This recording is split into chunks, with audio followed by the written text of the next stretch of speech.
Hello guys, स्वागत है आपका अपने यूट्यूब चैनल स्टडी विद अमन कुल में। आज हम लाए हैं शिक्षा निदेशालय राष्ट्रीय राजधानी क्षेत्र दिल्ली की कार्यपत्रक नंबर 66 जो कि क्लास 9 के लिए है। विषय आपका सामाजिक विज्ञान है, भूगोल की बुक से। डेट है जिसकी 14 जनवरी 2022। आप अपना नाम और अपने कक्षा अध्यापक का नाम लिखेंगे। आज हम अपना पार्ट नंबर 4 जलवायु कंटिन्यू करेंगे, जिसमें हम वर्षा का वितरण पढ़ेंगे। पश्चिमी तट के भागों एवं उत्तर पूर्वी भारत के लगभग 400 सेंटीमीटर वार्षिक वर्षा होती है, किंतु पश्चिमी राजस्थान इसमें पंजाब जो सटे हुए राज्य होते हैं, पंजाब, हरियाणा एवं गुजरात में भागों में 60 सेंटीमीटर से भी कम वर्षा होती है। दक्षिणी पठार के आंतरिक भागों एवं सह्याद्री के पूर्व में भी वर्षा की मात्रा सामान्य के रूप से कम होती है। जम्मू कश्मीर के लेह में भी वर्षा की मात्रा काफ़ी कम होती है। देश के शेष भाग हिस्से में वर्षा की मात्रा मध्य रहती है। हिमपात हिमालय क्षेत्र तक सीमित होता है। मानसून की प्रकृति के परिणाम स्वरूप एक वर्ष से दूसरे वर्ष होने वाले वार्षिक वर्षा की मात्रा से भिन्नता होती है। वर्षा की विषमता निम्न वर्षा वाले क्षेत्र जैसे राजस्थान, गुजरात के कुछ भाग और पश्चिमी घाटों के वृष्टि छाया प्रदेशों के अधिक पाई जाती है। अतः अधिक वर्षा वाले क्षेत्रों में बाढ़ें आ जाती है, जबकि निम्न वर्षा वाले क्षेत्रों में सूखे की आशंका बनी रहती है। अब मानसून एकता का परिचायक। हिमालय के कारण अपेक्षाकृत उच्च अक्षांशों के बावजूद उत्तरी भारत में निरंतर ऊंचा तापमान बना रहता है। इसी प्रकार प्रायद्वीप पठार में तीनों ओर से समुद्र के प्रभाव के कारण ना तो अधिक गर्मी पड़ती है और ना अधिक सर्दी।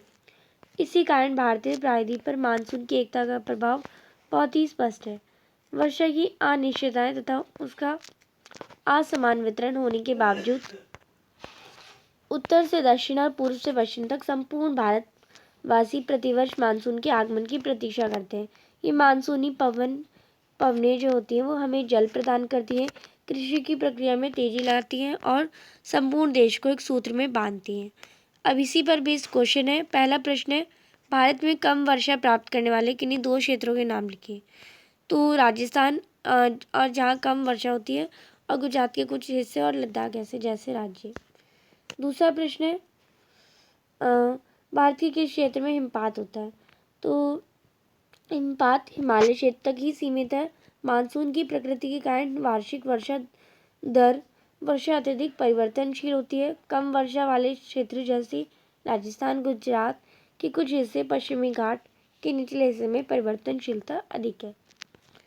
तीसरा प्रश्न है, भारत को मानसून को एकता का परिचायक क्यों माना जाता है।